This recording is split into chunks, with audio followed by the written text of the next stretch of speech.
Assalamualaikum warahmatullahi wabarakatuh.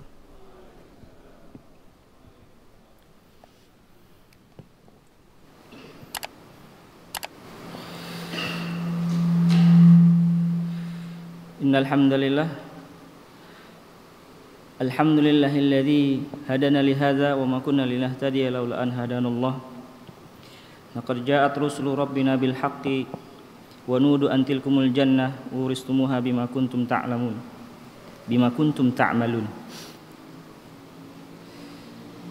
Alhamdulillah alladzi bi ni'matihi tatimmus shalihat.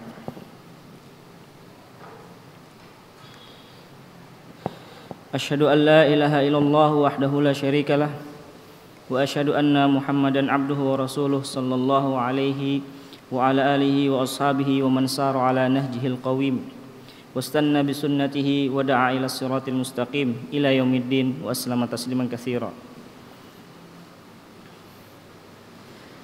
Allahumma 'allimna ma yanfa'una wanfa'na bima 'allamtana wa zidna ilma wa arinal haqqa haqqa warzuqna ittiba'ah wa arinal batila batila warzuqna ijtinabah.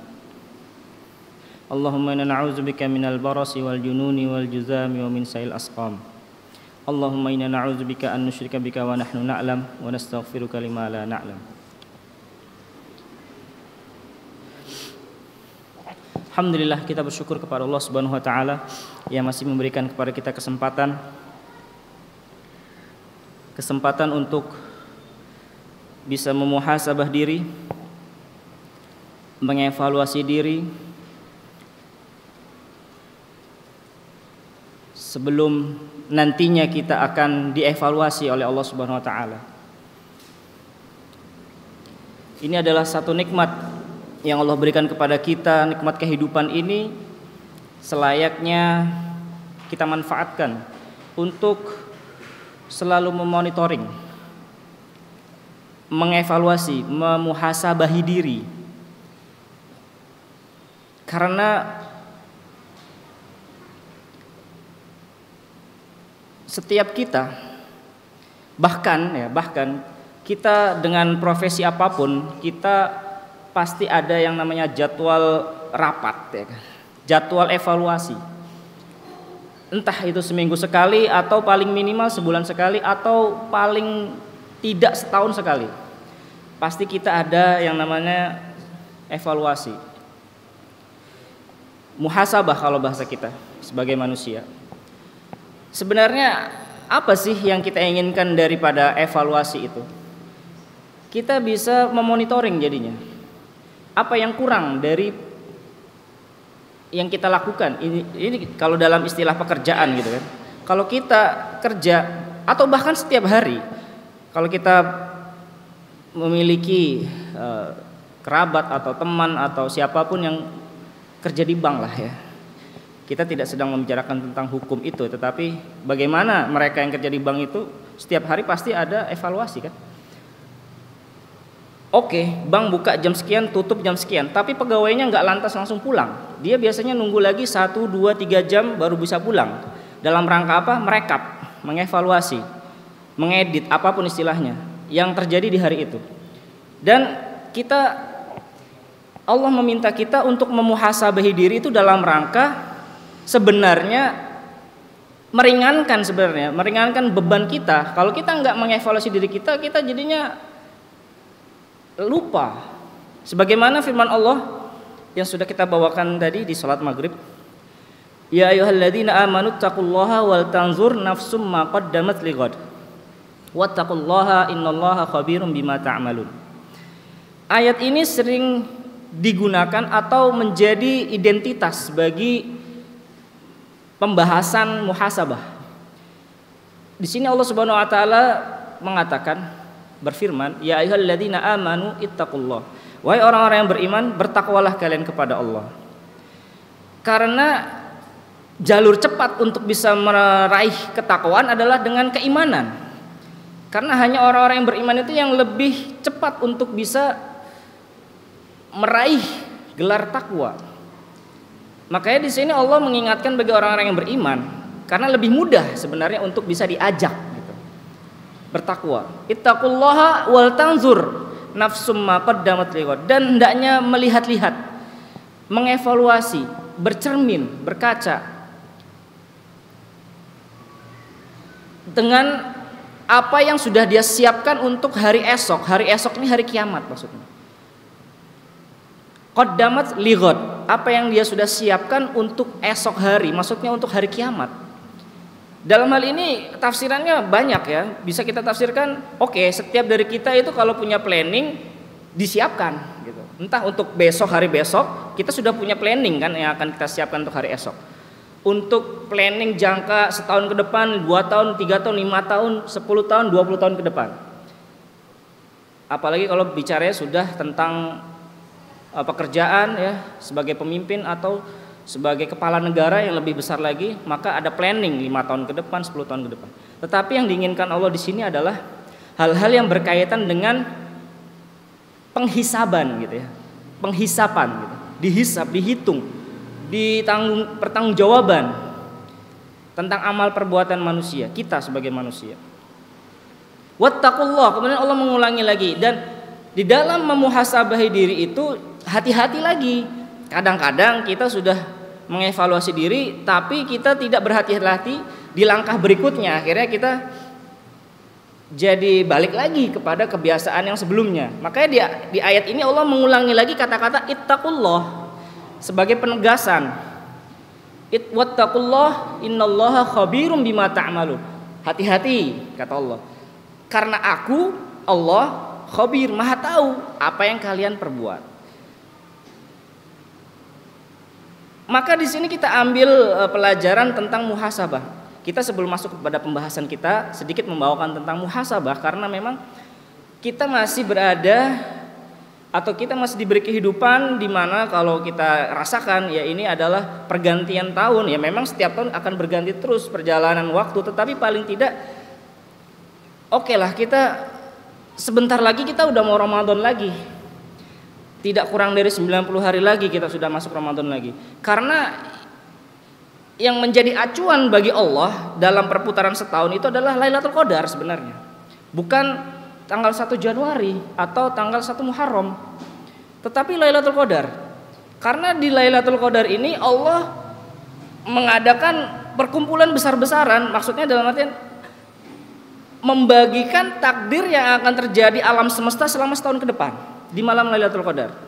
Kalau kita manusia kan hanya bisa mengevaluasi, istilahnya apa, flashback gitu ya, apa yang terjadi setahun kemarin kan gitu ya, dirangkum peristiwa-peristiwa yang terjadi. Tapi kalau Allah, ini yang akan terjadi setahun ke depan, aku bagikan catatannya di malam Lailatul Qadar. Maka para syaitan itu sangat berusaha, bekerja giat gitu untuk bisa mencuri-curi kabar apa yang terjadi setahun ke depan.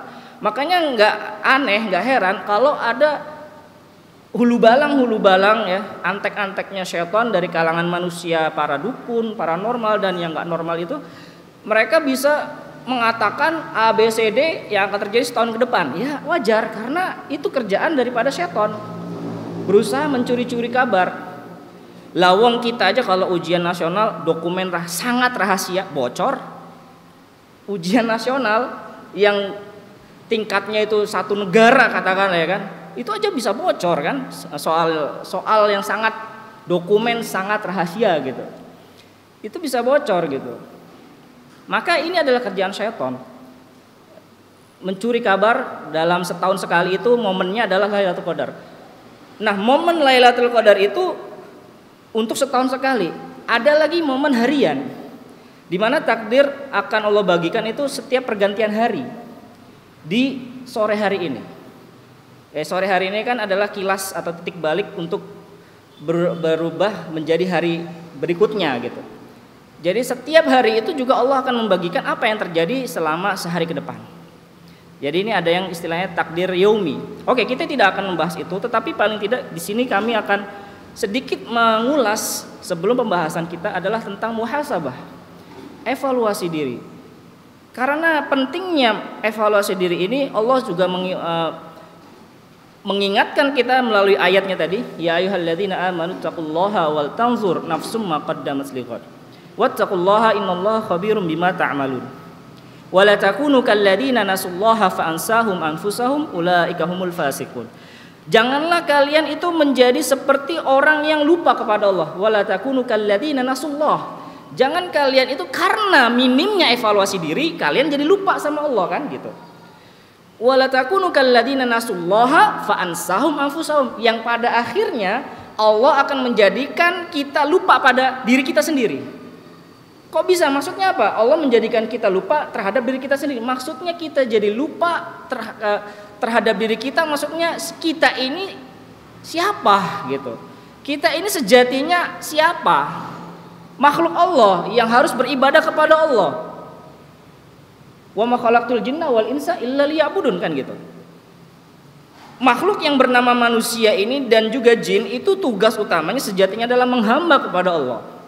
Tetapi karena kita lupa sama Allah, akhirnya Allah jadikan kita lupa pada identitas kita sendiri, jati diri kita sendiri. Di ayat ini berasal dari apa? Berasal dari kurangnya mengevaluasi diri. Jangan hanya kita sibuk dengan pekerjaan kita yang mana tuntutannya itu banyak ya, setiap pekerjaan punya tuntutannya masing-masing. Yang pasti setiap pekerjaan yang kita lakukan adalah ada evaluasinya, pasti ya. Seperti kita sampaikan tadi, entah itu setiap sehari atau setiap seminggu, setiap sebulan, setiap setahun. Umar bin Khattab pernah memberikan satu renungan buat kita, nasihat dan renungan. Hisaplah diri kalian sebelum kalian nanti dihisap. Hasibu anfusakum qabla an tuhasabu. Hitung-hitunglah diri kalian wahai manusia, ya, sebelum datangnya nanti hari perhitungan gitu. Nah, melalui majelis ini ya, di sini kami akan sedikit menyampaikan manfaat paling tidak ya. Manfaat apa yang bisa kita dapat dari muhasabah? Yang pertama jelas, yang paling utama di sini dibawakan dalam artikel ini ya. Muhasabah adalah manfaat yang pertama, meringankan diri kita pada hisab di hari kiamat nanti. Ya, sebagaimana perkataan Umar tadi sudah kami sampaikan, hisablah diri kalian sebelum kalian dihisab kelak. Ya, karena itu akan memudahkan hisab kalian nanti di hari kiamat. Timbanglah amal kalian sebelum nanti ditimbang di hari kiamat. Kemudian Umar membawakan firman Allah yang berbunyi, yauma tu'raduna la takhfa minkum khafiyah.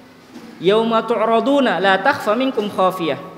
Di hari itu semua apa yang kita lakukan semua ditampakkan, diperlihatkan, dihadapkan kepada Allah. Enggak ada satupun dari apa yang kita lakukan itu tertutup, tersembunyi dari Allah. Masya Allah.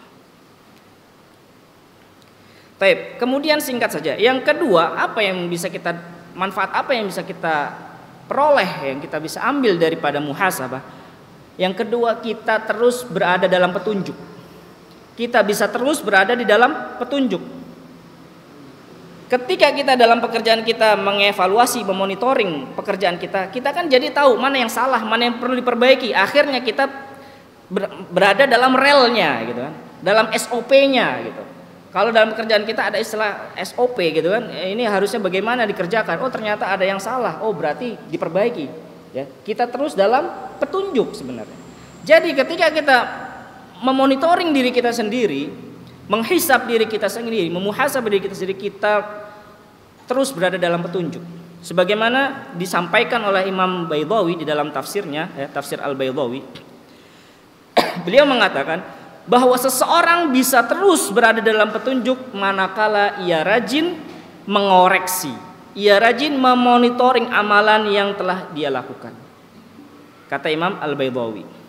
Kemudian berikutnya, yang ketiga, paling tidak kita ambil 3 saja sebagai poin penting daripada manfaat muhasabah. Yang ketiga adalah ketika kita memonitoring diri kita, mengevaluasi diri kita, memuhasabahi diri kita, manfaatnya adalah membuat diri kita jadi tidak sombong, jauh dari sifat takabur.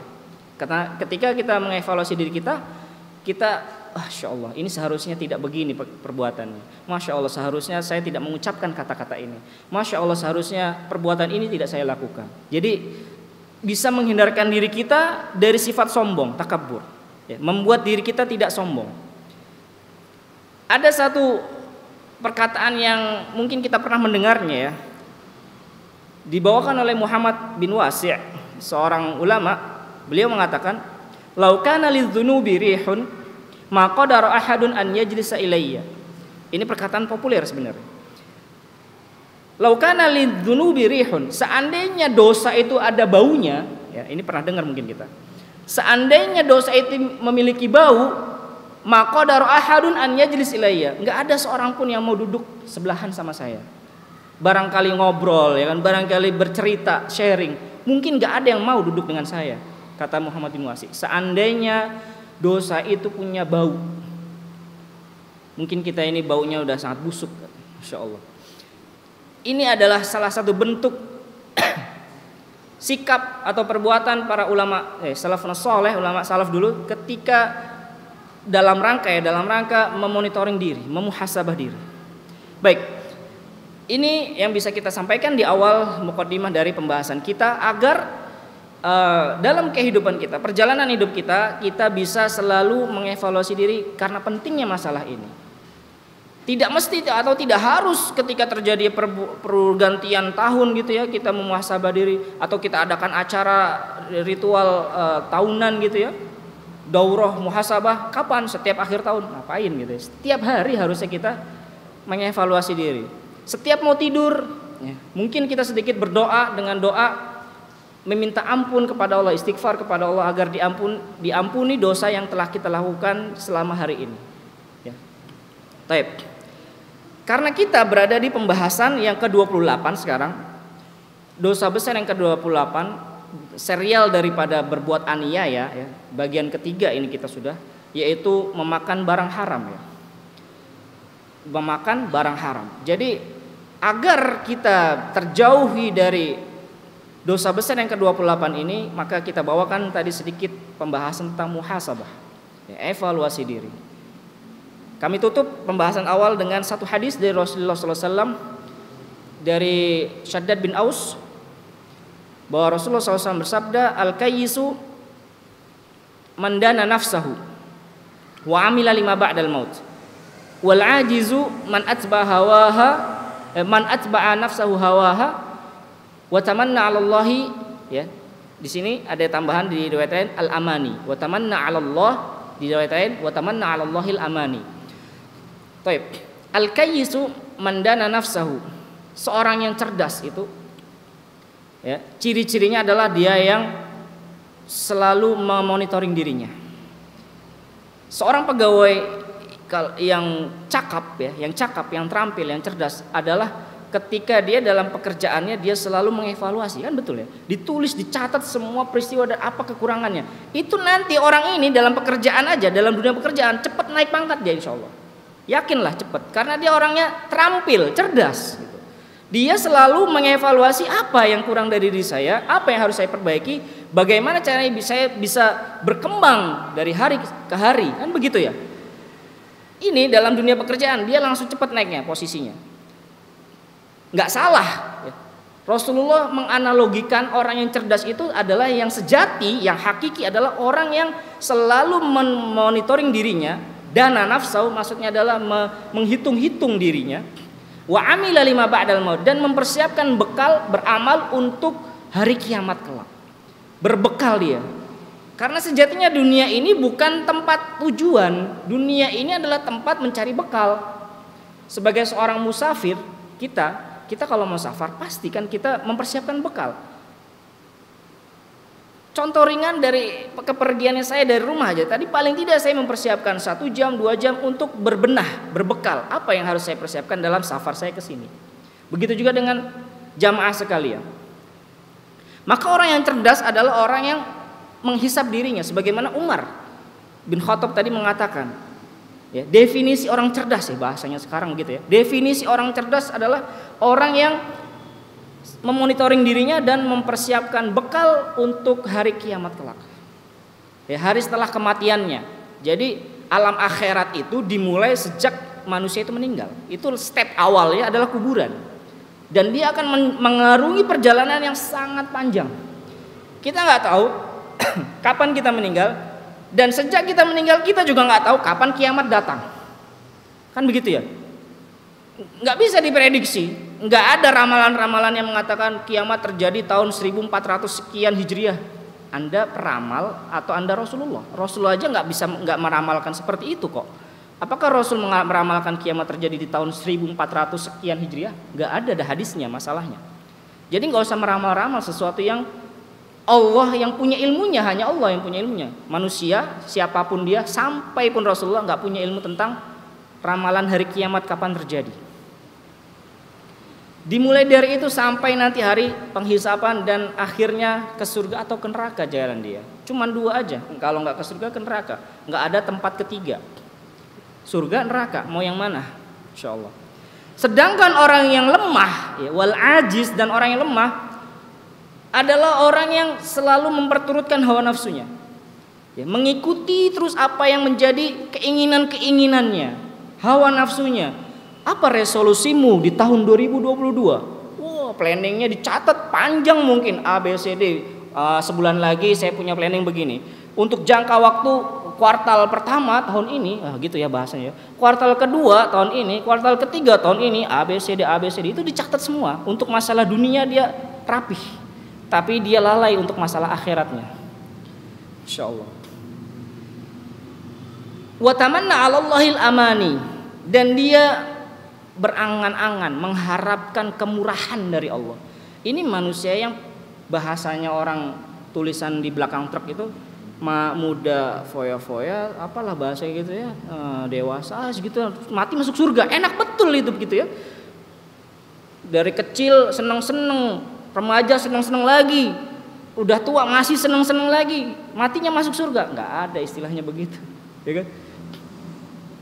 Ini definisi yang orang lemah ini ya, yang suka mengandai-andai mengharapkan kemurahan Allah, tapi dia nggak mau mencari ridho Allah, kan gitu. Pengennya dia dimaafin terus gitu, salahannya terus dimaafin, pengennya enak gitu ya. Nggak bisa begitu.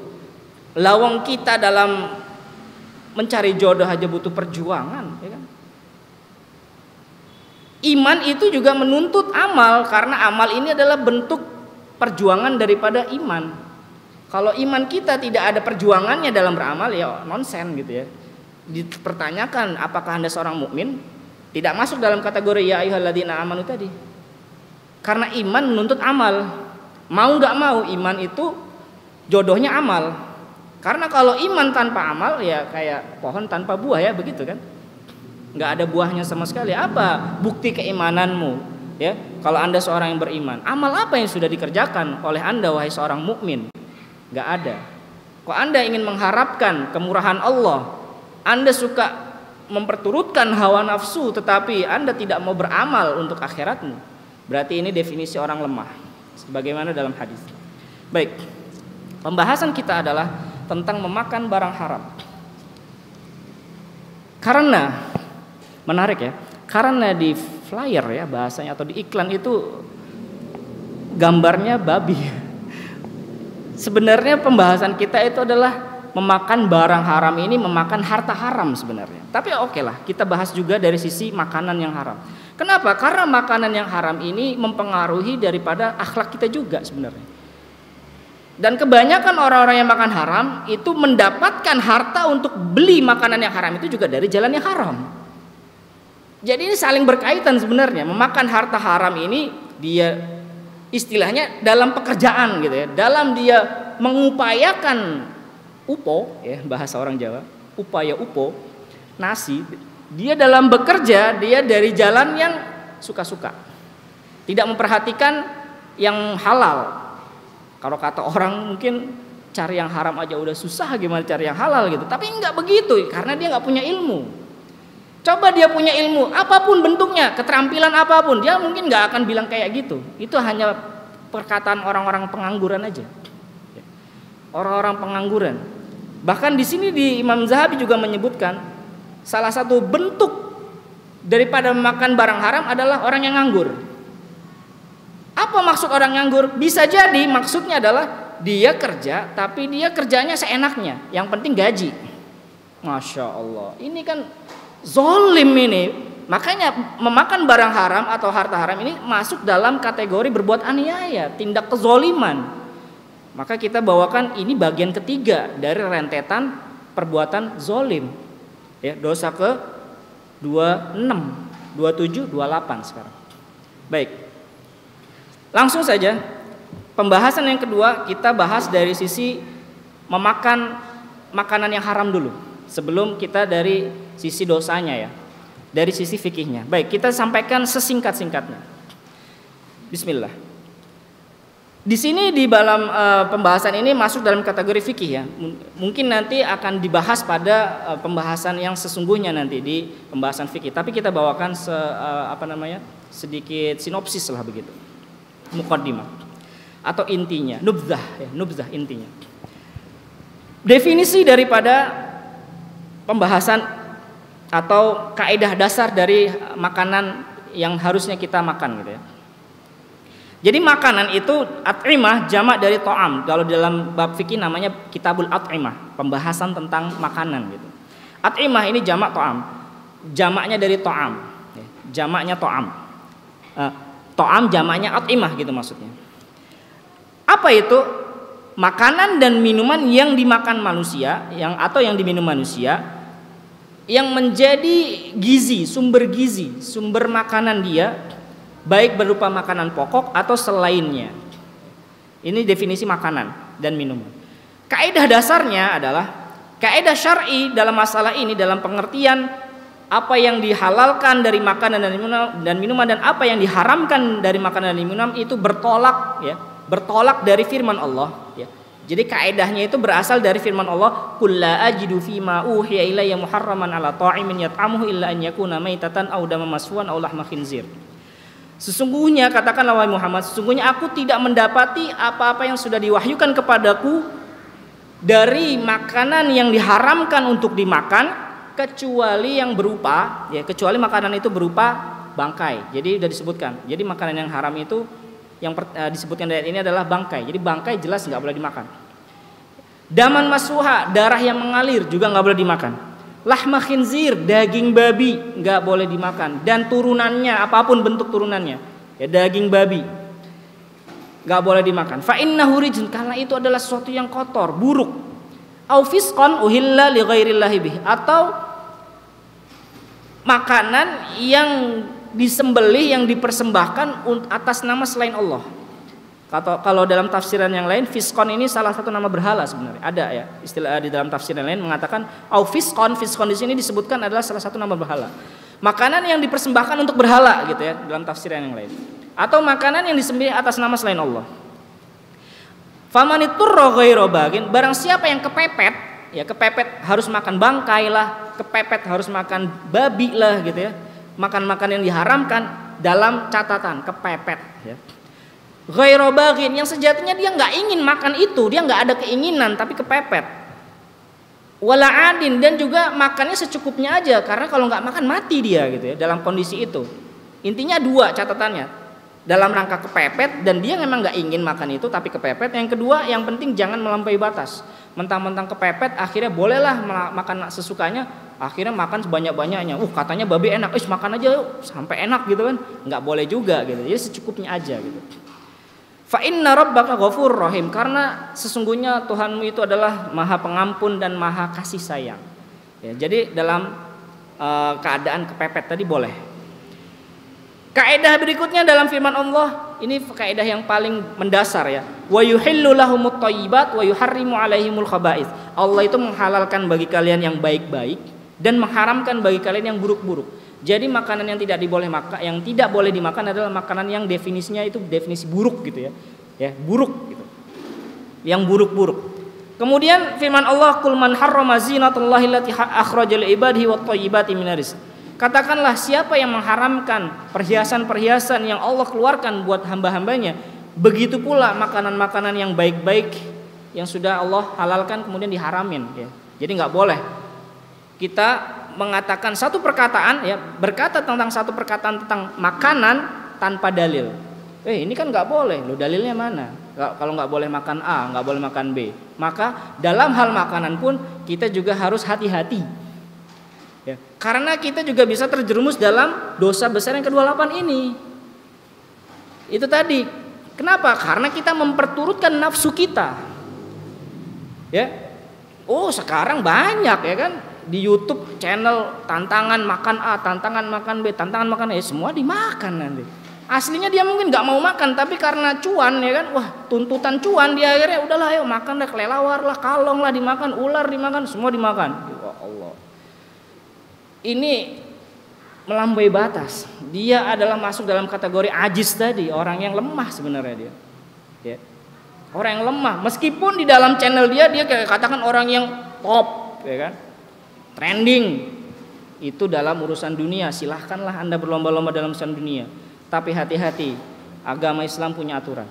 Ya, bahaya kalau kita hanya berjalan sesuai dengan kaedah kita sendiri. Ya.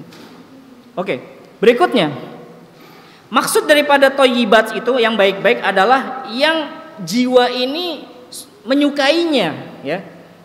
Dan menginginkannya, yang baik bagi jiwa, halalan thayyiban, yang halal lagi baik bagi jiwa. Kalau nggak baik buat jiwa, merusak jiwa, ngapain? Sama aja kita ini tidak amanah dalam menjaga diri kita. Diri kita ini kan titipan. Jasad kita ini adalah titip, bukan milik kita, yang sewaktu-waktu akan dimintai lagi oleh yang punya. Analogi simpelnya, kalau kita dititipin barang, kita nggak amanah, barangnya malah rusak. Kira-kira yang punya barang marah nggak sama kita? Marah gitu kan?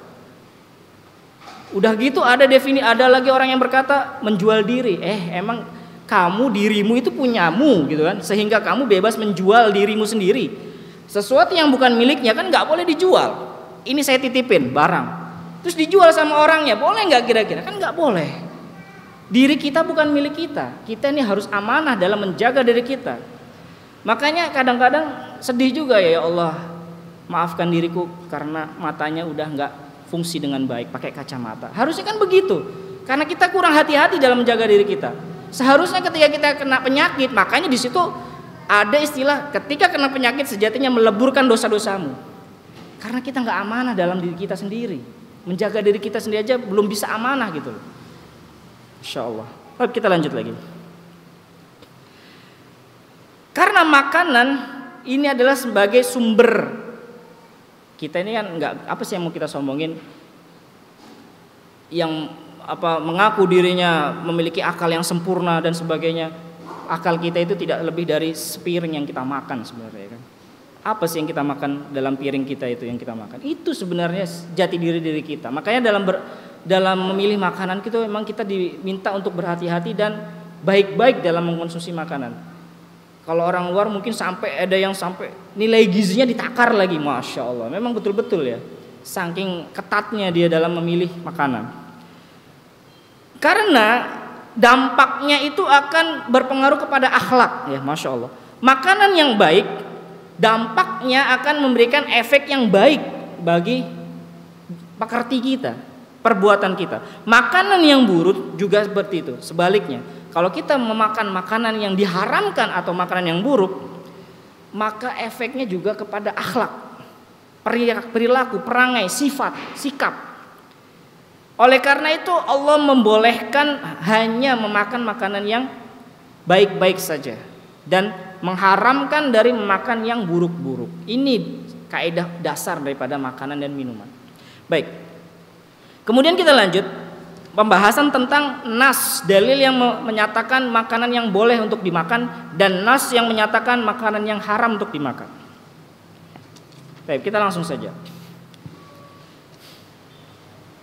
Kaidah dasarnya di sini pada bagian makanan yang boleh dimakan adalah setiap makanan yang tohir, yang suci, la madharrah, tidak memudorotkan, tidak membuat rusak tubuh kita.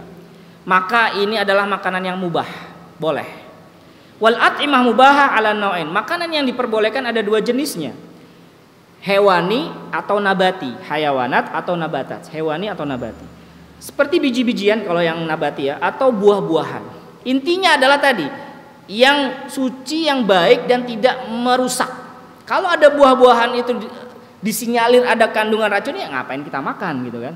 Berarti dia nggak boleh dimakan gitu. Wal hayawanat ala nau'ain, dan juga hewani juga ada dua bentuknya, darat dan laut. Al hayawan al bahri, hewan darat. Setiap hewan yang tidak hidup kecuali di darat. Jadi hewan ini hanya hidup di darat. Seperti bahri dulu ya. Laut dulu, afwan. Yang bahri dulu. Yang laut.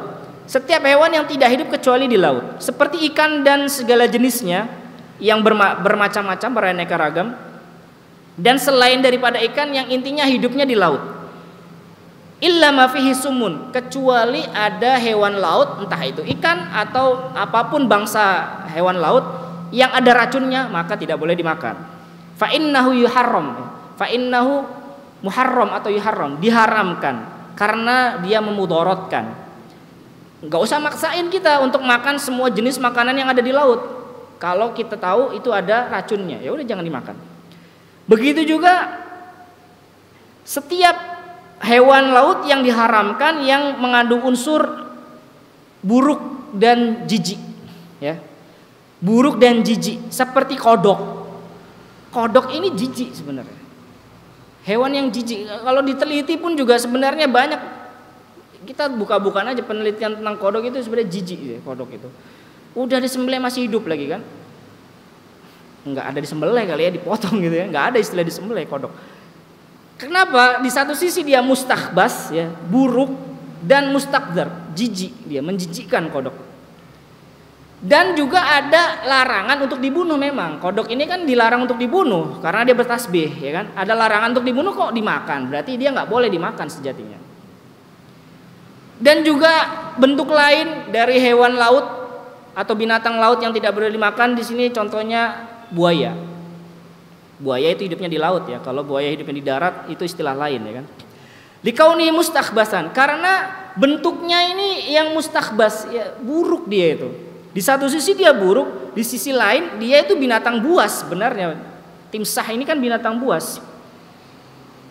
Dan dia masuk ya, kodok dan buaya tadi masuk dalam keumuman firman Allah wa yuharrimu alaihimul khaba'is, dan Allah mengharamkan semua yang buruk-buruk, segala sesuatu yang buruk. Ya, jadi kodok dan timsah ini tidak boleh untuk dimakan. Nggak usah tanya lagi kepiting apa hukumnya, ya jelas halal, ya kan? Nggak disebutin juga di sini gitu.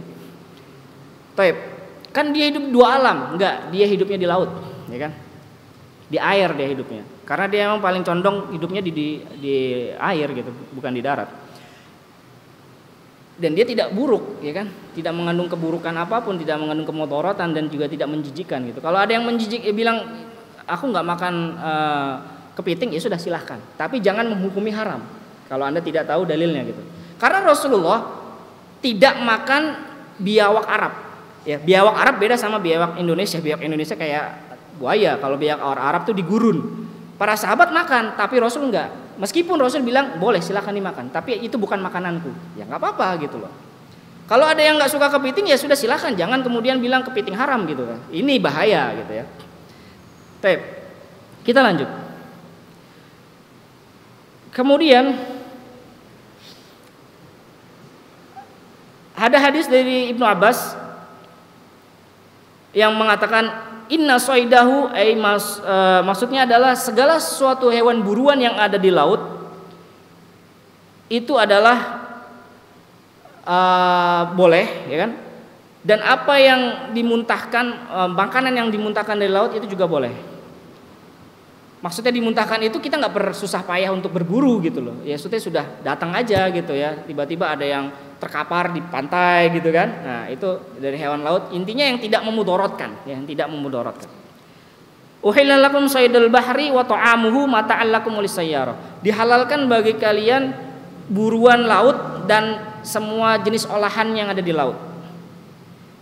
Ayat ini belum dikunci ya, dikait dengan ayat yang lain. Tetapi paling tidak di sini menyebutkan semua hewan laut itu boleh untuk dimakan. Tapi ada catatannya, beberapa yang diharamkan tadi ya. Yang intinya yang tidak khobais, yang tidak buruk dan juga tidak memudaratkan, maka tidak boleh. Sebagai makanan yang lezat bagi kalian dan juga bagi orang yang melakukan perjalanan. Masya Allah, dari ayat ini sedikit saya merenung. Kenapa ayat ini kok ada lisayyar, orang yang lagi safar? Berarti mungkin saya sedikit mengambil kesimpulan, kalau kita lagi safar, untuk menambah energi kita, karena safar membutuhkan energi ya. Kalau lagi makannya makanan yang laut gitu ya. Karena ini tadi ayat ini mengatakan seperti itu gitu. sebagai makanan yang lezat bagi kalian dan orang-orang yang sedang melakukan perjalanan safar. Masya Allah. Oke, bisa dipraktekin ya. Kalau misalnya kita lagi safar jauh gitu, mampir rumah makan, pesannya yang ikan-ikanan gitu ya. Masya Allah. Kemudian Rasulullah SAW bersabda, Sa'ala rajulun Rasulullah SAW. Seorang berkata kepada Rasulullah, Ya Rasulullah, wahai Rasulullah, inna narkabul bahar. Kami ini suatu ketika lagi naik kapal di laut. Wa nahmil ma'anal khalil minal ma. Kami membawa air sedikit. Kalau kami wudu dengan air yang kita bawa, kita jadi haus. Boleh nggak kita wudu dengan air laut? Kata seorang sahabat ini. Ini hadis populer ya. Kemudian Rasulullah SAW bersabda, huwa tahuru ma'uhu al-hillu maitatuhu. Laut itu airnya suci. Silahkan saja, maksudnya begitu. Boleh kamu bersuci dengan air laut. Al-hillu maitatuhu. Halal mayitnya, bangkainya. Jadi kalau kita di laut itu enak ya. Kapan-kapan mungkin kita bisa membayangkan gitu ya, berlibur dengan istri di laut gitu. Air lautnya suci ya kan. Tinggal nyebur aja gitu ya. Masya Allah, udah suci lagi gitu. Masya Allah, nikmat banget ya. Baik, kita lanjut yang nomor 2. Hewan yang darat. Al-halal minal hayawanil barri al-mansus alaih. Kalau yang hewan darat ini ada nas-nas yang sudah menyatakannya gitu ya. Sudah diberikan polanya gitu, baku ya. Di dalam firman Allah di sini yang pertama, makanan darat hewan darat yang boleh dimakan adalah hewan ternak yang pertama ya. Sebagian firman Allah, wal an'am khalaqaha, dan hewan ternak yang Allah ciptakan itu lakum fiha dif'un. Bagi kalian itu ada hewan ternak itu ada bulu-bulunya ya, bulunya yang bisa menghangatkan, maksudnya bisa diolah menjadi pakaian begitu. Wa manafi', dan manfaat yang banyak hewan ternak tersebut. Masya Allah. Wa minha ta'kulun. Kalau kita ingin mendapatkan kemanfaatan dari kehidupan kita, mungkin salah satu sarannya dengan beternak ya, beternak hewan ternak. Dan bisa kamu makan pula dagingnya gitu. Masya Allah. Kemudian maksud daripada hewan ternak ini ya unta, sapi dan domba. Hewan ternak. Unta, bakor dan ghanam. Ayam di pembagian lain ya. Karena ayam itu kebanyakan kalau kita itu tidak diternakan tapi dikembangkan. Maksudnya dikembangkan itu beli kecil nanti tinggal gedein dijual gitu kan. Kalau unta, domba ini memang itu sudah istilahnya peternakan lah, sudah besar gitu kan. Masya Allah. Jadi yang dimaksud dengan hewan ternak ini secara pandangan syariat adalah unta, sapi dan domba. Wal khail, yang kedua yang boleh dimakan kuda. Kuda boleh dimakan. Karena Rasulullah SAW sudah menetapkan dalam sabdanya yang dilarang itu keledai, ya keledai. Kalau kuda boleh dimakan. Sebagaimana hadis dari Rasulullah SAW, Nabi melarang di hari Khaybar, waktu perang Khaybar, dari makan keledai jinak, keledai kampung gitu ya. Kalau keledai liar boleh, ada istilah keledai liar. Kalau di sini definisi keledai liar itu kayak zebra gitu boleh. Yang liar, bukan yang diternakin gitu ya. Keledai yang liar boleh, kalau keledai jinak malah nggak boleh. Dan memberikan keringanan untuk makan kuda. Jadi kuda masih diperbolehkan untuk dimakan. Kalau misalnya kita di sini ada yang nggak suka kuda ya silahkan aja gitu, nggak ada paksaan kok ya kan. Tapi kuda boleh dimakan gitu. Silahkan kalau ada yang suka makan kuda ya silahkan aja gitu. Ad-dob yang ketiga, dob. Dob ini biawak ya, biawak Arab ya, bukan biawak yang ada di Indonesia. Sebagaimana hadis Ibnu Abbas, ukilat dob ala ma'idati Rasulullah SAW. Dahulu para sahabat itu makan biawak di atas nampannya Rasulullah. Jadi Rasulullah tahu kalau para sahabat itu lagi pada makan biawak dan dipersilahkan aja gitu, nggak dipermasalahkan, dipersilahkan dan tidak dipermasalahkan. Rasulullah malah mengatakan begini, kulu fa innahu halal. Udah makan aja, silahkan sepuasnya ya. Maksudnya sepuasnya di sini silahkan aja, nggak usah sungkan-sungkan, nggak ada larangan apapun, silahkan dimakan itu dob. Ya, walakinnahu laisa min ta'ami. Tetapi memang aku tidak suka, kata Rasulullah. Bukan makananku begitu, kata Rasulullah. Meskipun para sahabat suka, ya silahkan aja. Berarti ini menunjukkan boleh makan dob, biawak Arab ya, biawak Arab. Kemudian yang boleh lagi dari binatang darat yang keempat, himar wahsy. Keledai liar ya. Keledai liar yang tidak diternakkan gitu ya, yang tidak diternakkan. Karena binatang ternak itu definisinya yang boleh itu tadi cuman unta, apalagi unta, sapi, domba. Kalau babi diternakin ya jelas aja udah nggak boleh dia. Udah nggak boleh diternakin lagi ya kan. Oke. Di sini ada hadis dari Abu Qatadah bahwasannya suatu ketika Abu Qatadah itu lihat himar wahsy, ya himarnya himar wahsy ya. Ya, bukan himar ahli ya. Kan ada himar ahli dan himar wahsy. Himar ahli itu yang keledai kampung tadi, keledai jinak. Tapi kalau yang ini yang boleh keledai liar, yang diburu oleh Qatadah atau zebra dalam terjemahannya. Kemudian dia bidik, dia sembelih. Kemudian Nabi bersabda, hal ma'akum min lahmi syai', masih ada sisa makanannya enggak dari yang apa kamu buru tadi? Kata Qatadah, masih ada bagian kakinya. Kemudian diambil Rasulullah dimakan. Jadi Rasulullah pun memakan himar wahsy. Kemudian yang berikutnya arnab, kelinci, boleh ya. Karena ada hadis di sini dari Anas, waktu itu Anas membawa kelinci kemudian disembelih oleh Abu Thalhah. Kemudian setelah dimasak dihidangkan kepada Rasulullah bagian tepongnya lah gitu ya, bagian pahanya gitu yang ke arah pantatnya gitu, diwarikihah. Dihidangkan di Rasulullah dan Rasulullah menerimanya dan memakannya. Jadi kelinci silahkan boleh. Kemudian berikutnya yang ke berapa ini? 7 ya, 7. Yang keenam. Ad-dhabu ini hina. Istilah tafsirannya atau artinya hiena gitu. Boleh memakan hiena. Jabir radhiyallahu anhu waktu itu bertanya kepada Rasulullah tentang hiena ini, ad-dhabu, bahasa Arabnya ad-dhabu. Huwa saydun wa yaj'alu fihi kabsyun idza sadahu. Hiena ini termasuk dari binatang buruan yang boleh dimakan. Karena manusia berburu itu kan untuk dimakan gitu. Ada istilahnya manusia berburu singa gitu. Yang ada mungkin dia niatnya lain ya. Dia niatnya itu udah lain dah kalau berburu singa, berburu macan, tutul ya. Mungkin dia harapkan dari kulitnya ya kan. Jelas ya. Karena Rasulullah bilang dia termasuk buruan ya. Buruan itu berarti yang boleh dimakan. Wa yaj'al fihi kabsyun, dan Allah dijadikannya dam ya sebagai bayar dam. Jadi kalau ada orang muhrim lagi ihram untuk umroh atau untuk haji, kemudian dia tiba-tiba berburu ya, yang dia buru hina kebetulan, dia buru, dia sembelih, dia makan, maka ini kan nggak boleh, lagi ihram ya, lagi muhrim. Nah maka damnya penggantinya adalah dia nanti bayar domba sebagai pengganti dari dia berburu di tanah haram waktu ihram hina tadi. Kemudian lanjutnya berikutnya yang ketujuh dajjaj ya, ayam.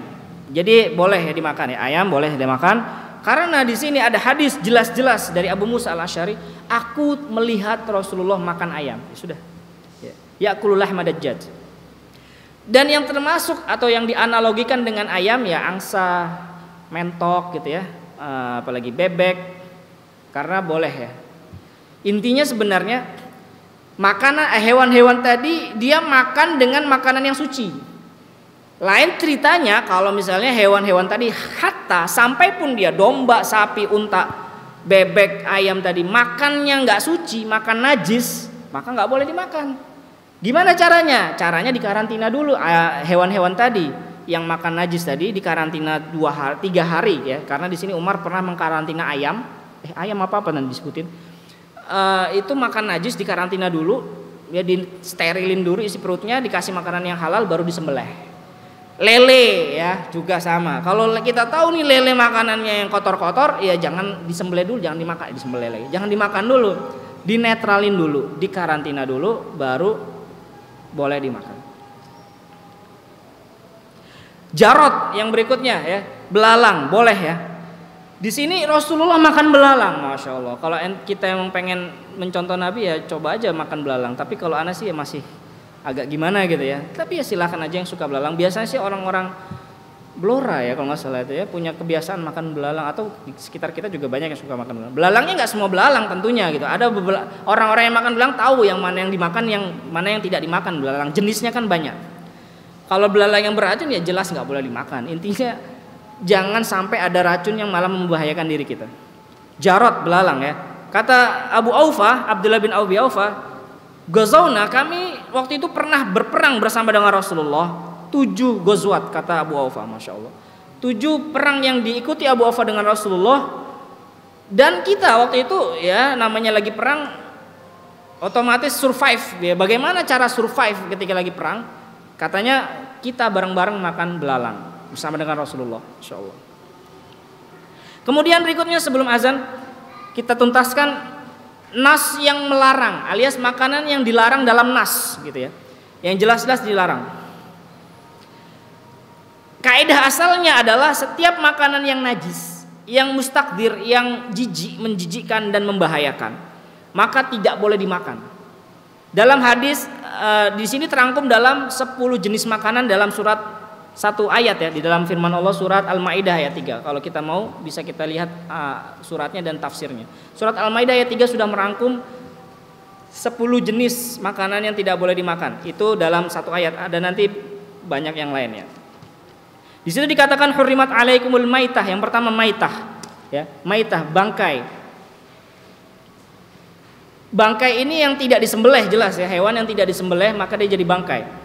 Ya, biduni zakatin syar'iyyah, tidak disembelih dengan cara yang syar'i. Wa hurrimat lima fiha minal madarrah, dan juga bangkai ini tidak boleh dimakan karena memudaratkan. Kenapa? Karena darahnya nggak ngalir gitu ya. Darahnya nggak ngalir kan jadi racun di sebenarnya, jadi penyakit gitu loh. Makanya salah satu faedah daripada menyembelih itu mengeluarkan darah kan. Darah itu keluar semua, maka setelah disembelih darah keluar semua. Jadi tidak membahayakan buat kita yang makan. Seandainya kalau sapi langsung dimakan begitu aja dengan darah yang masih tidak keluar, itu malah bahaya. Masya Allah.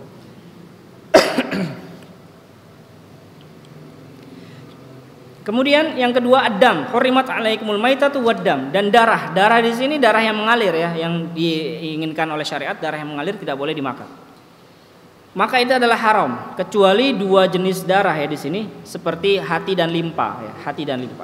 Jadi kalau kita makan hati ayam ya, hati sapi ya boleh aja, silahkan. Itu yang pengecualian daripada darah. Kan hati dan limpa ini jenis darah juga, masuk dalam kategori darah, tetapi yang tidak mengalir. Walahmu khinzir, yang ketiga daging babi. Karena babi ini adalah qadar ya, jijik. Dia ini makannya makanan yang jijik-jijik emang. Babi ini makan sembarang, mungkin kotorannya sendiri aja dimakan gitu. Dan juga mengandung kemadorotan bagi yang memakannya, madorotnya banyak.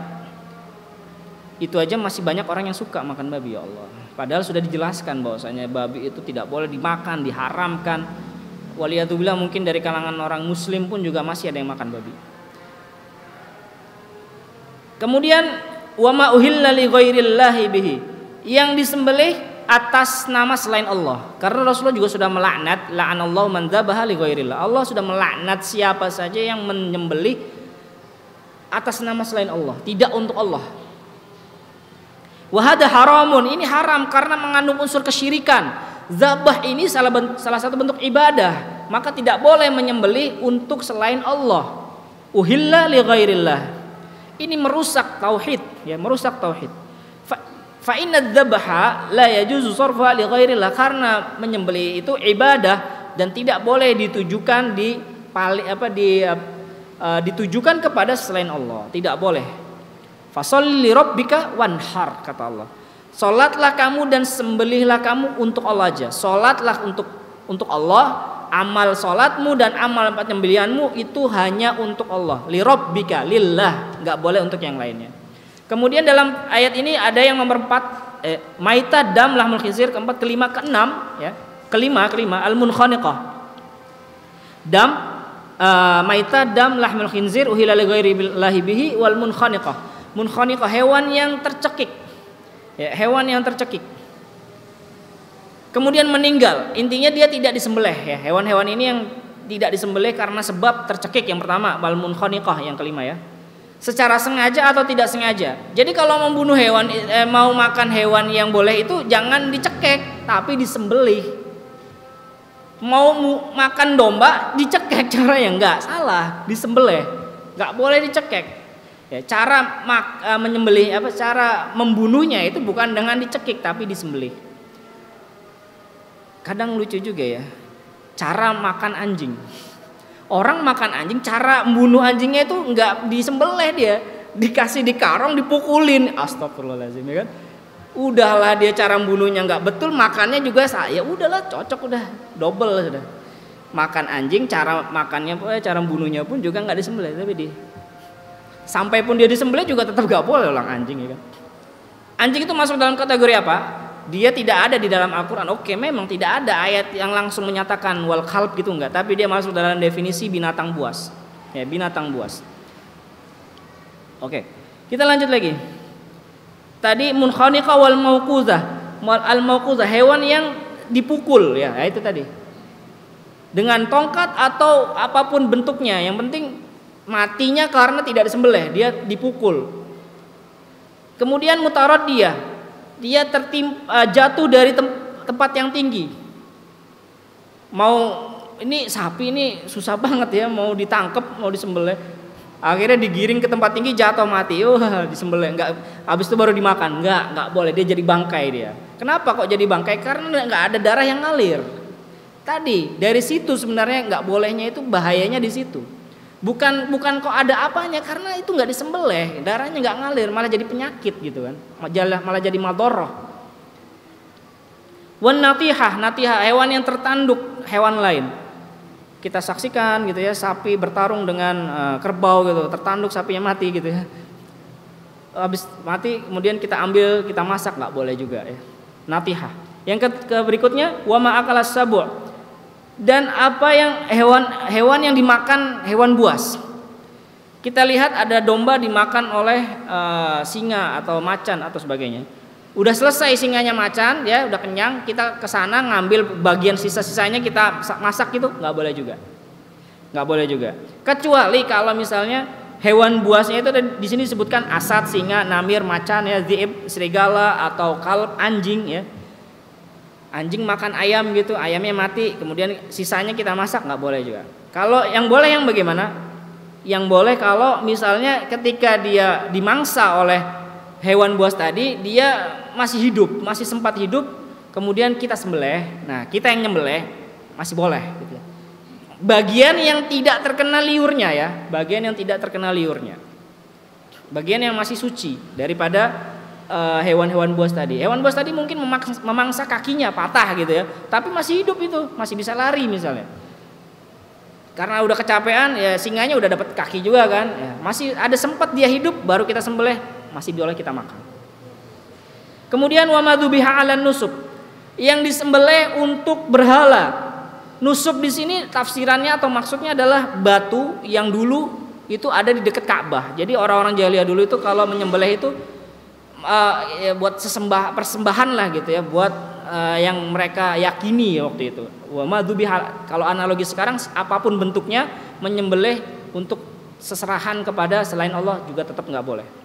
Terus kalau ada sajenan itu nggak usah dimakan. Lah itu kan udah diperuntukkan buat, masa ente mau makan sesuatu yang dia ketika nyembelih ayamnya yang buat sajen aja udah bukan untuk Allah gitu loh.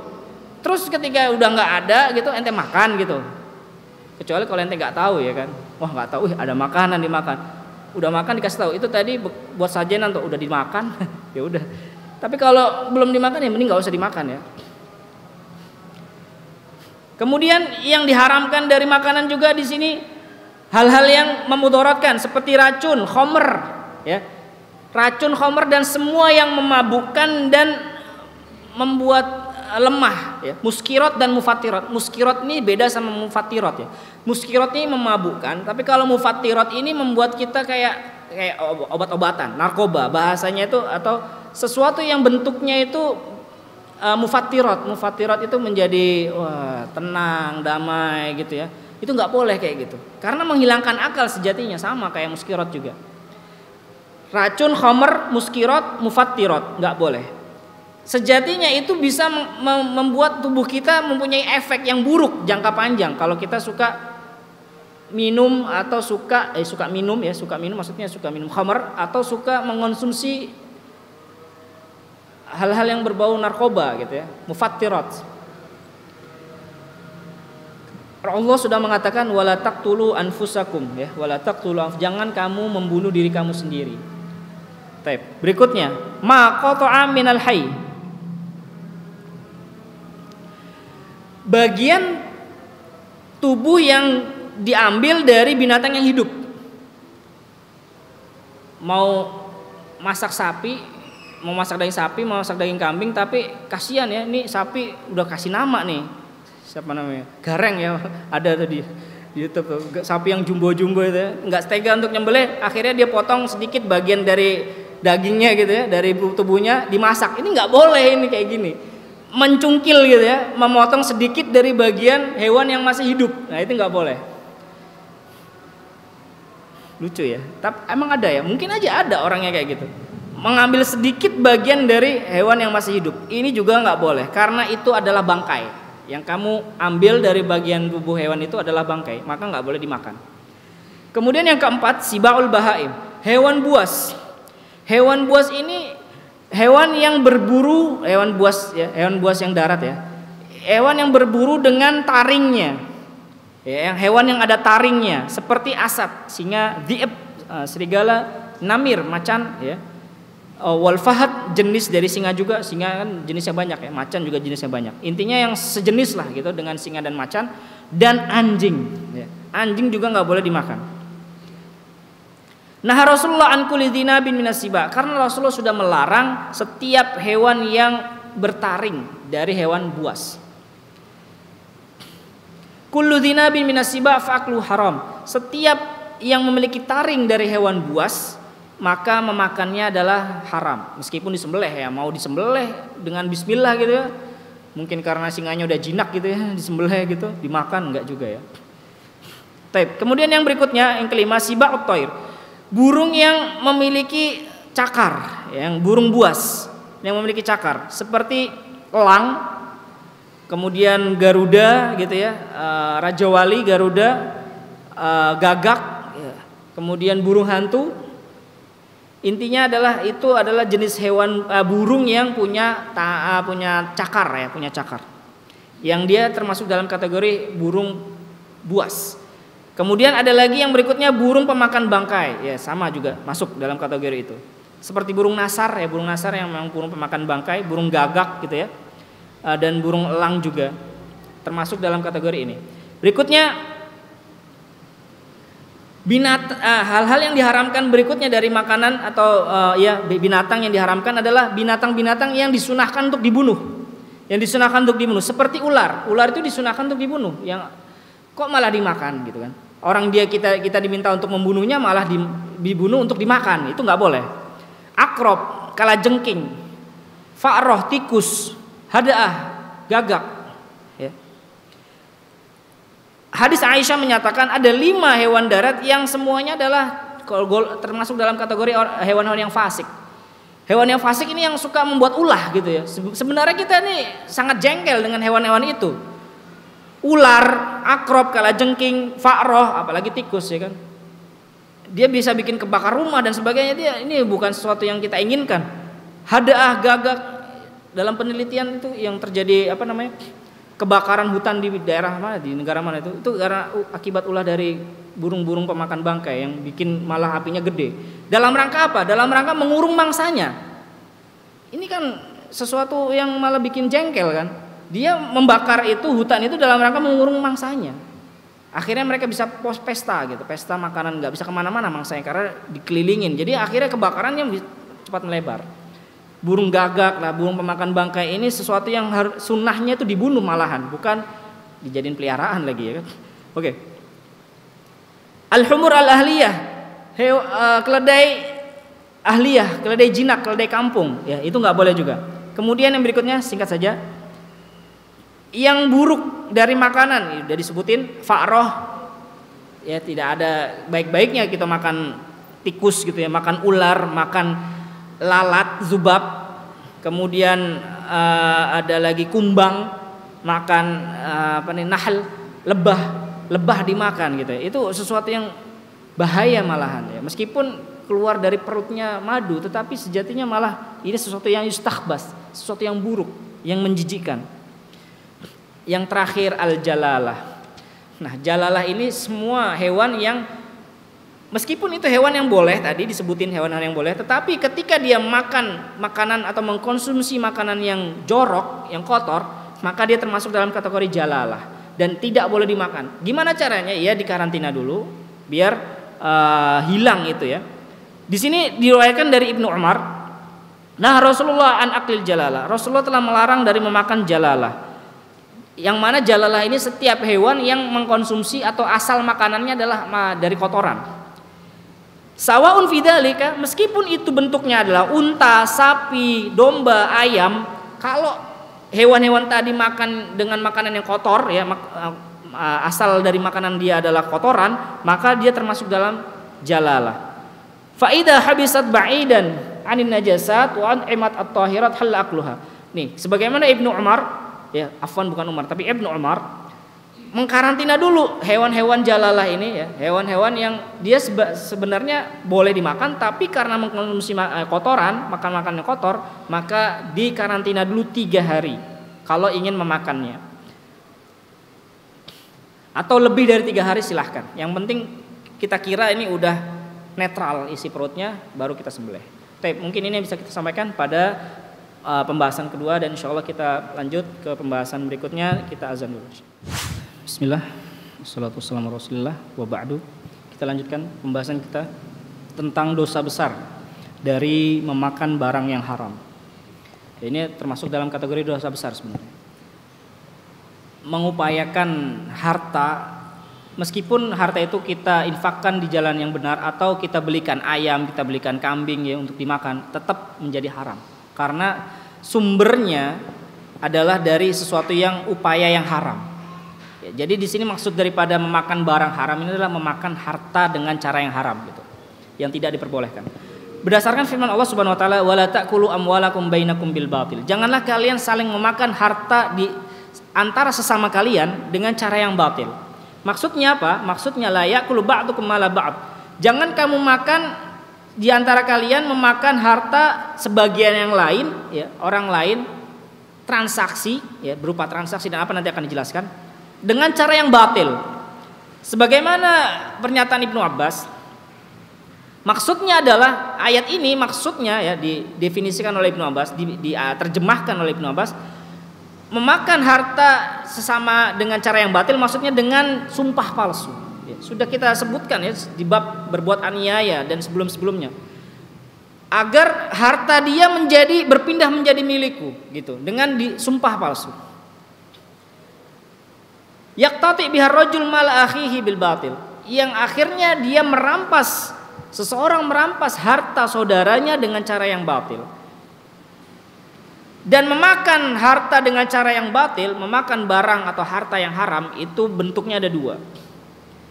Yang satu bentuknya adalah dengan kezoliman ya, dalam bentuk kezoliman, paket kezoliman.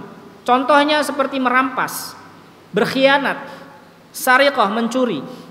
Yang kedua, melalui jalur permainan. Contohnya main judi ya, main judi, tempat-tempat hiburan. Profesinya apa? Aku punya resto. Setelah diselidiki, kafe malam, klub malam. Ya nggak boleh gitu loh. Anda ini dalam kehidupan ini hati-hati dalam mencari harta, mencari penghasilan. Apalagi harta yang Anda cari ini bukan untuk Anda juga, untuk istri, untuk anak dan sebagainya. Wallah. Hati-hati. Tempat hiburan kata Syekh di sini.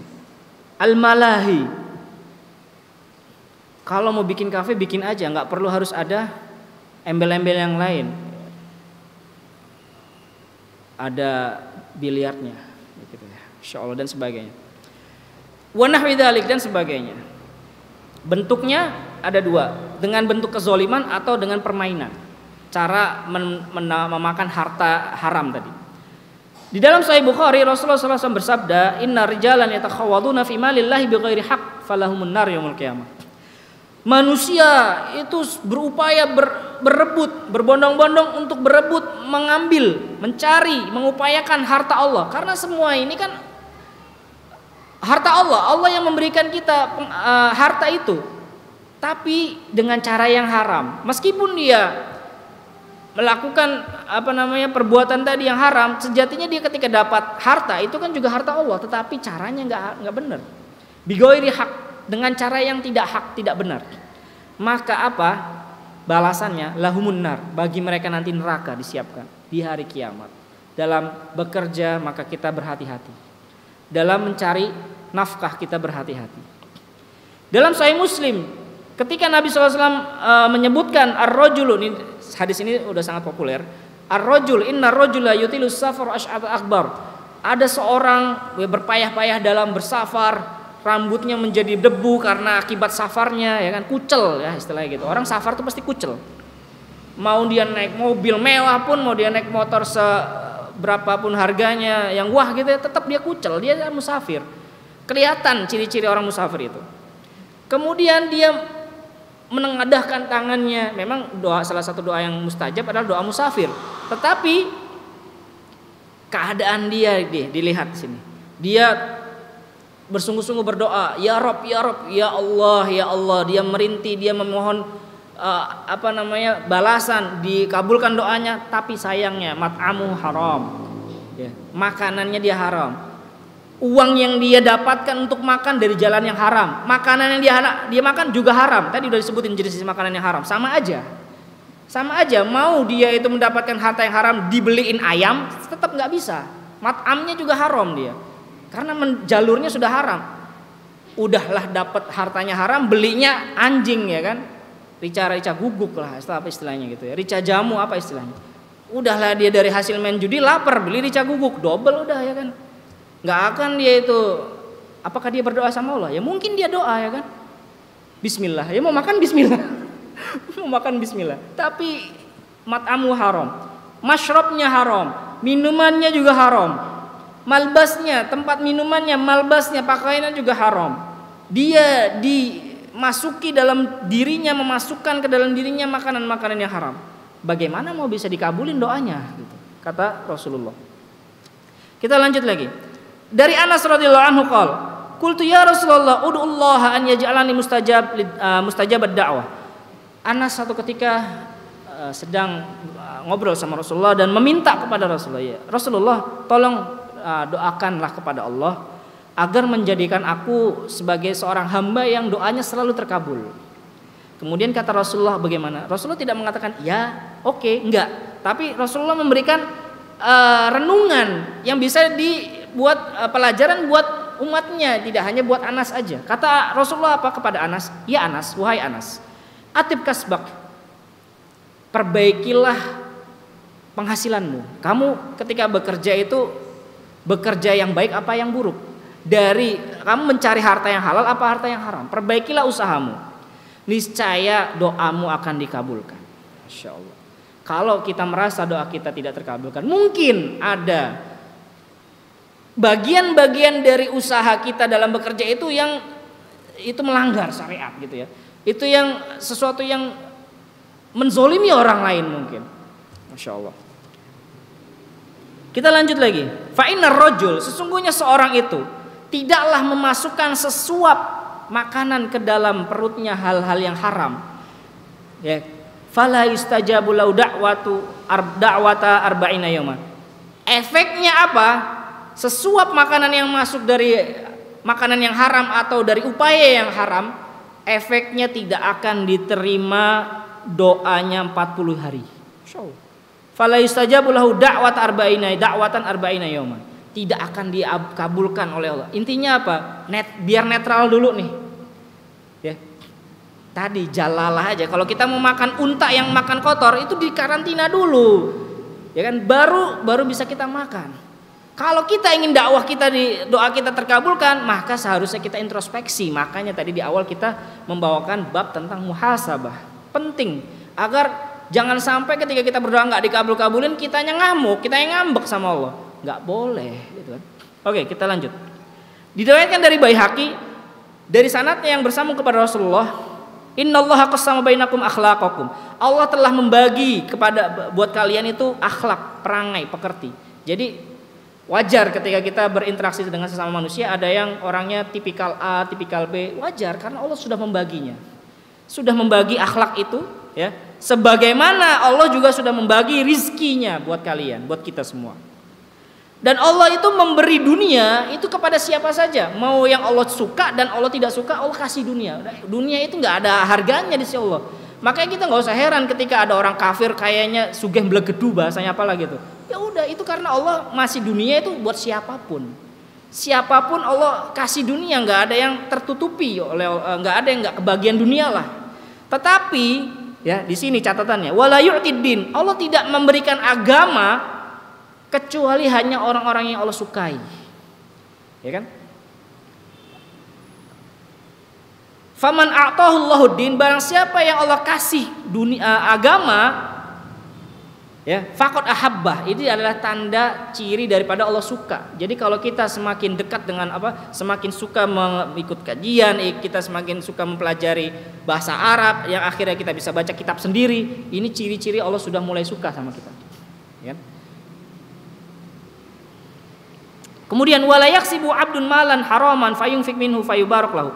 Enggak ada itu ya, enggak ada istilahnya, kata bahasanya gitu ya. Enggak ada istilahnya orang yang mencari harta, seorang hamba mencari harta haram, barang haram atau harta haram, kemudian dia nafkahkan harta dia itu dari jalur yang haram tadi, akan mendapatkan keberkahan, tuh nggak ada ceritanya. Ya. Dan dia bersedekah kemudian minta diterima oleh Allah sedekahnya, itu nggak ada ceritanya. Jadi kalau ini hati-hati, kalau kita ingin bersedekah, kalau kita ingin menafkahkan harta kita lihat-lihat dulu, kita monitoring dulu di kita. Ini kita dapat harta ini dari jalan yang halal atau yang haram.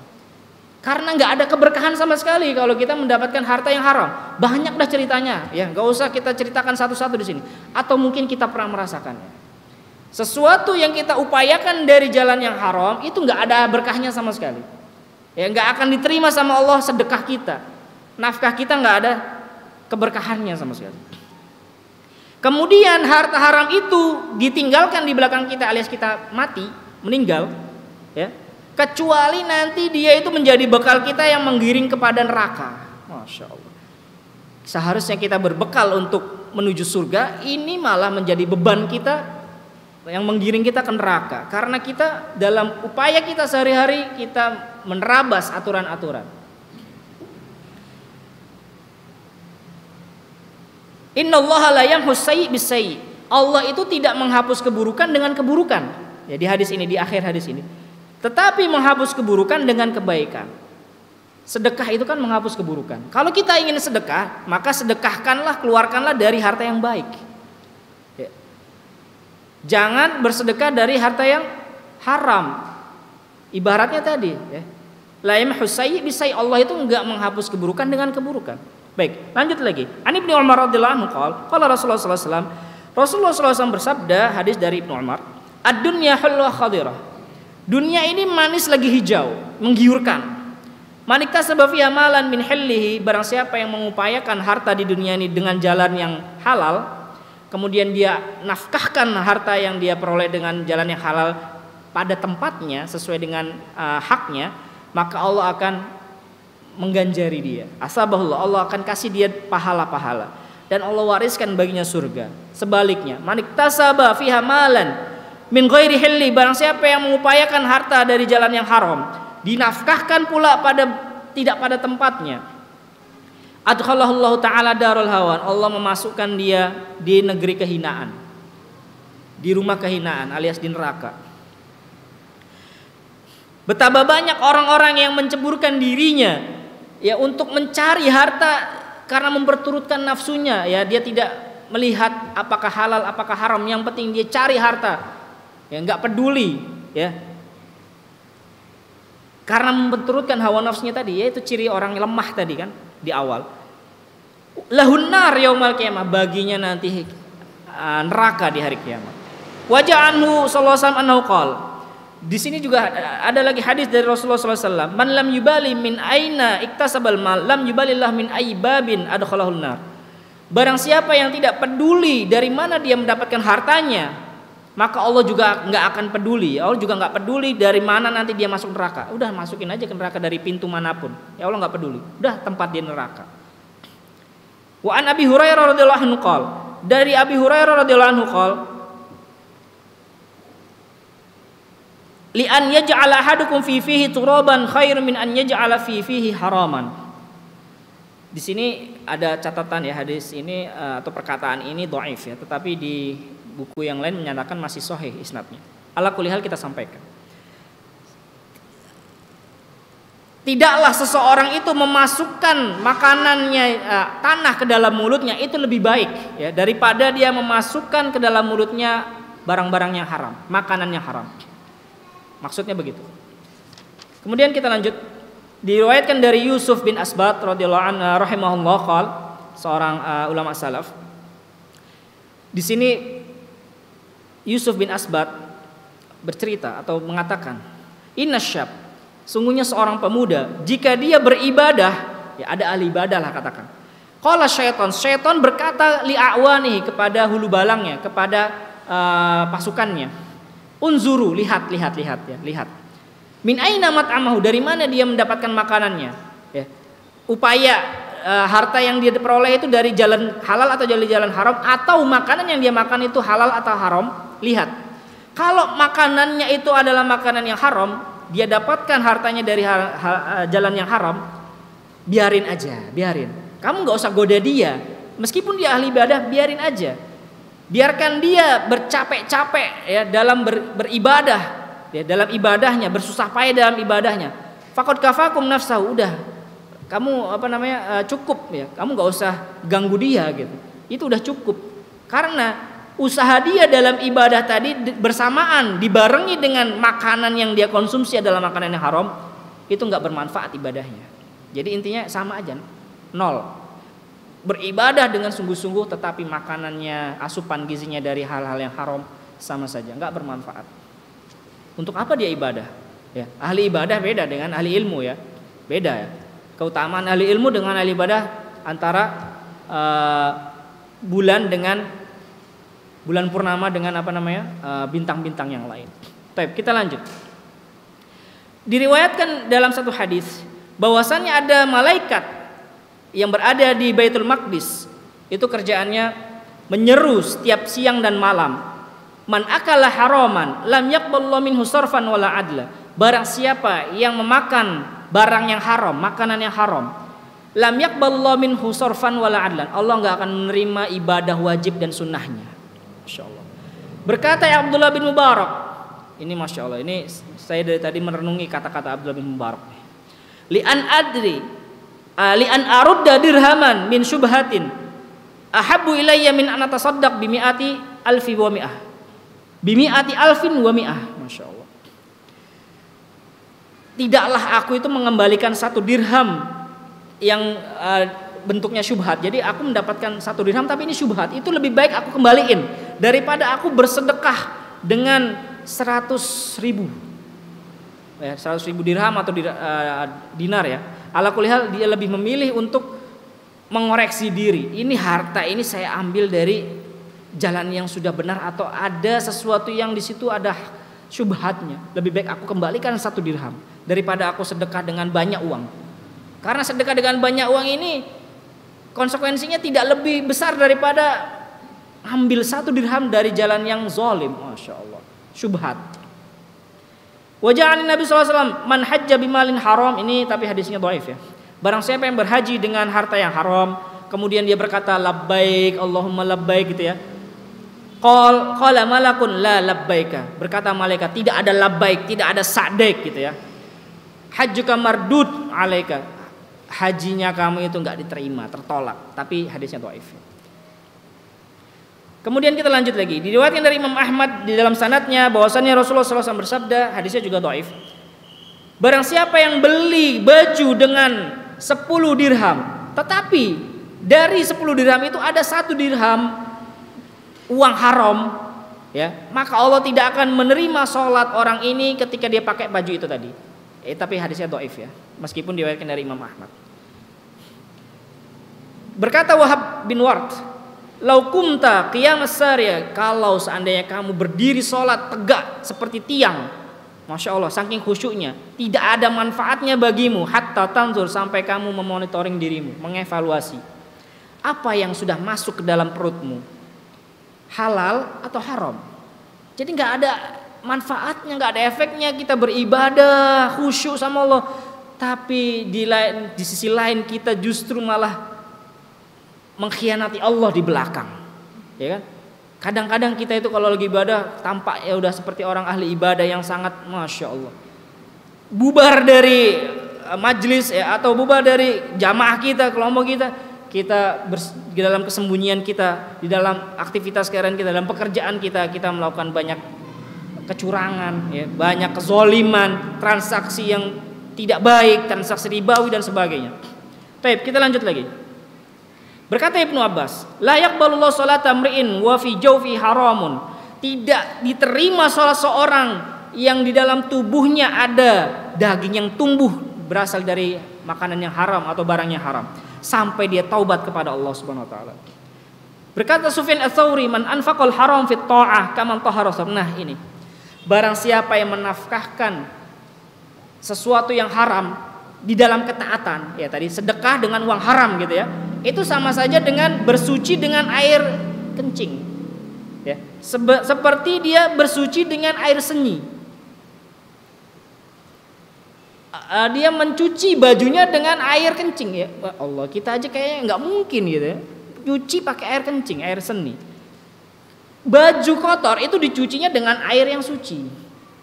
Ya, maka sama saja dosa itu tidak mungkin bisa dibersihkan kecuali dengan yang halal. Ya, sesuatu yang halal. Sedekah itu kan kita dalam rangka menyucikan jiwa. Zakat itu kan fungsinya mensucikan jiwa, harta dan jiwa. Tapi kita zakat dengan uang haram, kita sedekah dengan uang yang haram, nggak ada manfaatnya. Sama saja seperti tadi mencuci baju dengan air seni. Berkata Umar, kunna nada' tis'ata asyaril halal. Masya Allah. Umar sangat berhati-hati dalam pekerjaan, di dalam bekerja. Kami meninggalkan 9/10 dari sesuatu yang halal. Kita tahu ini pekerjaan ini halal ini, tapi nggak semuanya diambil, nggak semuanya kemudian ayo ya dijabanin lah bahasa gitu. Ini kerjain. Umar berhati-hati. Kami tinggalkan 9/10 pekerjaan yang halal, sesuatu yang halal. Kenapa? Karena takut terjatuh. Siapa sangka ketika dia ngambil pekerjaan B, ya tiba-tiba itu ada jalur yang haramnya malahan. Intinya adalah sangat berhati-hati dalam bekerja. Wa an Ka'b bin Ajrah, dari Ka'b bin Ajrah, kalau Rasulullah SAW la yadkhulul jannah jazadun ghudhiya bil haram. Tidak masuk surga jasad tubuh yang dia itu dikasih makan dari hal-hal yang haram. Kemudian di akhir pembahasan kita ini kita ceritakan kisah Abu Bakar yang sangat fenomenal, yang sudah mungkin kita pernah mendengarnya tapi kita mungkin sedikit lupa, kita murojaah lagi. Karena li Abi Bakar, ya dahulu Abu Bakar itu punya budak yang suka menebus dirinya, ya menebus dirinya gitu, atau memberikan duit kepada Abu Bakar untuk menebus dirinya. Boleh kan kayak gitu kan, budak menebus dirinya. Kemudian satu hari ya wakana, dan kebiasaan Umar itu kalau misalnya si budak tadi ketika membayar, misal ya budak ini harga 100 juta, dia udah bayar 1 juta. Setiap mau bayar itu ditanyain sama Abu Bakar, kamu uangnya dari mana gitu ya, untuk menebus dirimu. Kemudian kalau misalnya dia katakan sesuatu yang membuat ridho Abu Bakar, dia terima uang itu, kemudian dia belanjakan. Tapi kalau sesuatu yang tidak diridhoi nggak akan diterima, karena uang yang dia dapatkan oleh Abu Bakar nanti kan akan dipergunakan untuk beli makan lah, untuk menafkahi keluarganya. Maka sangat berhati-hati Abu Bakar. Kalau dia katakan si budak tadi dari jalan yang tidak baik, maka tidak diterima, ditinggalkan. Suatu ketika si budak ini membawa makanan. Kebetulan Abu Bakar puasa, ya kan? Ketika mau buka puasa dihidangkan makanan, lupa tapi mau nanya, dari mana makanan yang kamu berikan buat aku ini ya, sumbernya, uangnya dari mana? Akhirnya waktu itu lupa, akhirnya dimakanlah itu makanan yang sudah dikasih oleh budak tadi, si budaknya Abu Bakar. Lupa untuk ditanyain. Kemudian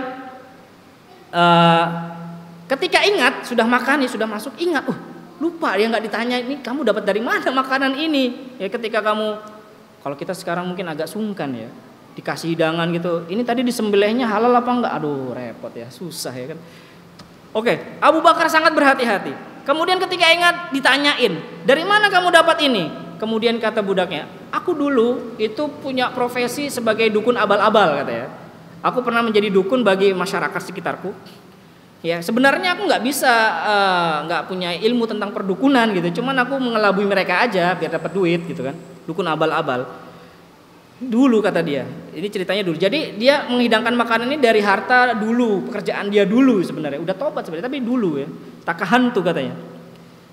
Faqala Abu Bakar, celaka kata dia. Celaka ini, kamu ngasih makan aku sesuatu yang haram. Kamu ingin membinasakanku. Kemudian diminta, coba ambil air. Kemudian dia belum. Dia pertama coba untuk muntahin ya. Dia coba untuk muntahin. Abu Bakar masukin jarinya, tangannya ke dalam mulutnya, tapi nggak muntah-muntah, belum bisa muntah. Kemudian dikatakan kepada Abu Bakar, coba kasih air. Abu Bakar mungkin bisa keluar gitu kan. Akhirnya ambil air gitu bahasanya. Ketika diambil air ya, intinya ingin dimuntahin lagi, akhirnya dimuntahkanlah itu isi makanan yang tadi sudah dimakannya. Kemudian orang-orang berkata, yarhamukallah kulla hada min ajli hadhihi luqmah, semoga Allah merahmatimu Abu Bakar. Ini semua hanya untuk memuntahkan isi makanan tadi gitu ya. Kayaknya sepele gitu kan. Tapi kata Abu Bakar apa? Faqala radhiyallahu Abu Bakar berkata, laulam takhruj illa ma'a nafsi la akhrajtuha. Seandainya makanan ini tidak keluar kecuali berbarengan dengan ruhku juga ikut keluar, enggak masalah bagiku. Masya Allah. Karena aku telah mendengar Rasulullah SAW bersabda, kullu jasadin nabata min suhtin fannaru aula bihi. Kullu jasadin nabata min suhtin, setiap jiwa, tubuh yang dia tumbuh dari makanan yang haram, dari sesuatu yang didapatkan dengan cara yang haram, neraka lebih baik untuk dia. Fa khasyitu an yanbut bidzalika fi jasadi min hadhihi luqmah. Aku takut makanan yang cuman sepele tadi, sedikit tadi, tumbuh menjadi menjadi daging yang haram di dalam tubuhku. Masya Allah. Kemudian akhir dari pembahasan ini berkata para ulama rahimahullah ta'ala, dan masuk dalam kategori bab ini, memakan barang haram ini adalah makas ya, mengambil cukai ya, memungut biaya cukai, pajak tadi yang sudah kita sampaikan di pertemuan sebelumnya. Wal kha'in, orang-orang yang berkhianat. Az-zughli pemalsu, orang-orang yang bekerja dalam rangka pemalsu, bentuk pemalsuan apapun, memalsukan duit lah, memalsukan dokumen lah dan sebagainya, yang dia harapkan upahnya dari pekerjaannya itu Allah. Dia masuk dalam kategori bab ini, dosa besar yang ke-28 ini. Wasarik, pencuri, wal batol, pengangguran. Maksud pengangguran di sini maksudnya adalah tadi, dia kerja tapi nggak sesuai dengan kerjaannya. Maksudnya pekerjaan dia harusnya A, B, C, D, dia nggak kerjakan. Atau dia mungkin ya banyaklah bentuk-bentuk korupsi pekerjaan lah, begitulah ya. Batol ya, pengangguran. Akilur riba, memakan harta riba, dan wakilnya makan harta anak yatim. Syahiduz zur, persaksian palsu, yang dikasih duit untuk bersaksi palsu dan sebagainya. Ini dapat harta haram dia. Wa man ista'ara syai'an fajahadahu. Dia minjem barang tapi dia tidak mengakuinya kalau ini barangnya bukan miliknya. Nah, ini bahaya. Sesuatu yang sepertinya sepele tapi bahaya. Wa akilu riswah, memakan suap, orang yang makan suap. Mungkisul kail, masuk dalam bab ini juga, memakan barang haram, mengurangi timbangan. Ya, mengurangi timbangan dan takaran. Wa man ba'a syai'an fihi aibun faghattah. Yang menjual sesuatu ada aibnya tetapi dia tutupin aibnya. Jadi kalau kita jualan hendaknya kita buka-bukaan aja lah. Ya, kasih lihat ini aibnya ada di A, ada di B, ada di C. Ya. Dikasih tahu sama calon pembeli. Nggak usah kita kemudian nutup-nutupin. Karena ada sesuatu dalam diri kita yang bentuknya adalah kezoliman buat orang lain. Dan ini masuk dalam kategori dosa besar ini, memakan barang haram. Kemudian wal muqamir, orang yang main judi, penjudi. Wasahir, orang yang profesinya sebagai sihir, penyihir. Ahli ramal, peramal. Wal musawwir, orang yang suka melukis, pelukis. Wazaniyah, pelacur. Wan naihah, profesinya itu adalah profesi menangisi mayit. Ada ya profesi menangisi mayit. Jadi kayak ayo sini kamu nangis ya, nangis gitu, dibayar 50.000 gitu ya. Masya Allah, ada yang aneh ya. Tetapi intinya adalah dia memakan barang yang haram. Wal asyariyah wad dalal idza akhadha ujratahu bighairi idzin minal ba'i. Makelar yang ngambil komisi upahnya tanpa sepengetahuan dari penjual. Ya, ada makelar yang kayak begitu kan. Itu bahaya. Jadi kalau kita mau jualin barang orang, ya kita sampaikan aja ini barang milik fulan. Dia minta harga sekian. Ya sudah, sampaikan. Dia dari fulan 25 juta, dari kita 30 juta. Wah, enggak izin kan? Kecuali kalau udah izin, Pak, dari sampean berapa? 25. Saya jual 30 boleh? Boleh, nggak apa-apa, izin. Nggak, kalau nggak izin, masuk di sini. Bahaya, hati-hati nih bagi makelar-makelar. Intinya jangan sampai nggak izin. Izin dulu lah, lebih enak ya kan? Lebih selamat. Dia minta harga 25, kenapa Anda jual 30? Tahu nggak dia itu? Nggak tahu. Dia udah dapat 5 juta misalnya kan, belum nanti dikasih juga lagi dari si penjual kan. Nih upahnya sudah menjualkan barang saya. Padahal dia udah jual 30 juta. Insya Allah. Terjadi itu, banyak terjadi kayak gitu. Hati-hati, ini hartanya tidak halal, barang haram. Kemudian mukhbirul mushtari bizaid wa man ba'a harran fa akala thamanu. Ngasih tahu pembeli, kamu mau beli apa? Itu harganya sekian, padahal aslinya nggak sekian. Sama aja gitu. Ya sama aja. Dia bukan makelar tapi yang ngasih tahu aja gitu. Kayak calo juga sih sebenarnya. Dan yang menjual orang yang merdeka diambil kemudian dia makan hartanya. Orang merdeka dijual, ya dia dapat uangnya gitu, dibelanjain. Ini haram juga. Baik, mungkin ini yang bisa kita sampaikan pada pembahasan kita di dosa besar yang ke-28. Memang agak panjang pembahasan kita karena memang cakupannya juga luas. Dan ini adalah bagian ketiga daripada berbuat aniaya. Nanti kita akan lanjut kepada perbuat aniaya yang berikutnya, bunuh diri, insyaallah di dosa besar yang ke-29. Jazakumullah khairan untuk perhatiannya. Mohon maaf atas segala kekurangan. Kita tutup dengan doa kafaratul majelis. Subhanakallahumma bihamdika asyhadu an la ilaha illa anta astaghfiruka wa atubu ilaik. Assalamualaikum warahmatullahi wabarakatuh.